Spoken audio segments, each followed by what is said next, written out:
Is it possible to have no response to transplant?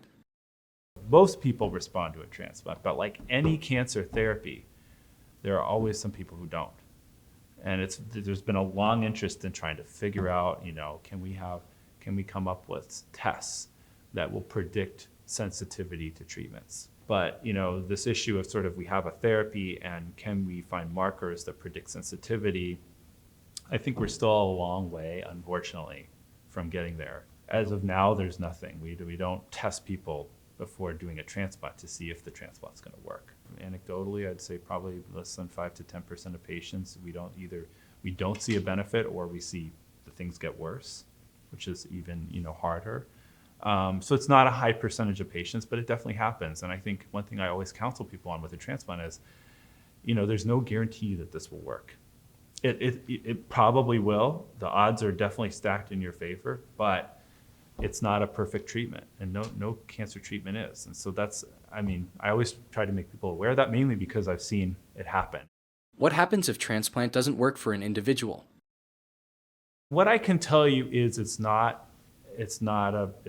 should not be a doom and gloom conversation, okay? What it means is we gave a treatment that didn't work. For many patients where I've had this happen, it's not the end of the world. We can start maintenance. We might start some kind of consolidation, and we can turn things around.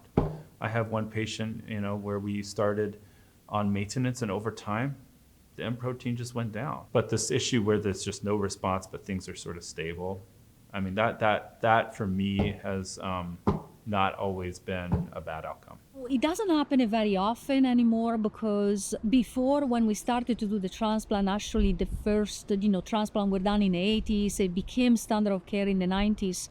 We were using different type of preparation, right? The VAD, the Christine Adria, DAXA, the pulse dose DAXA. So we were bringing everybody to transplant, even with a partial response, with a suboptimal response.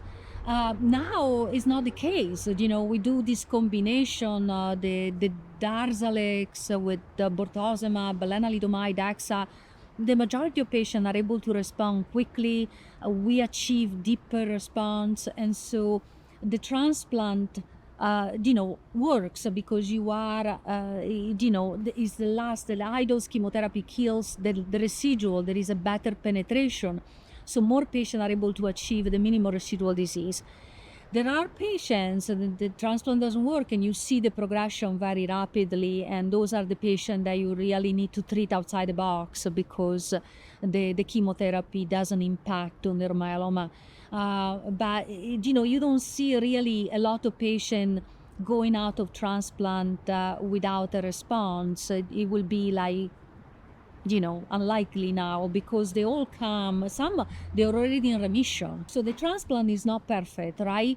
The myeloma will come back eventually. So how you can improve the transplant? With a better induction, with a better treatment before the transplant.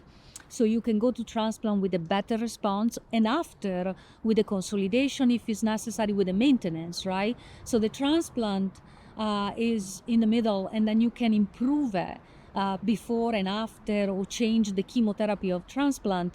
And that's the reason why more patients are able to remain in remission for many years, because the induction is better, then you have the transplant, and then the maintenance, right?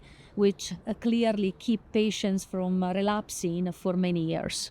To learn more about induction therapies used in multiple myeloma, watch lessons on this topic in the HealthTree University course entitled Starting Myeloma Treatment.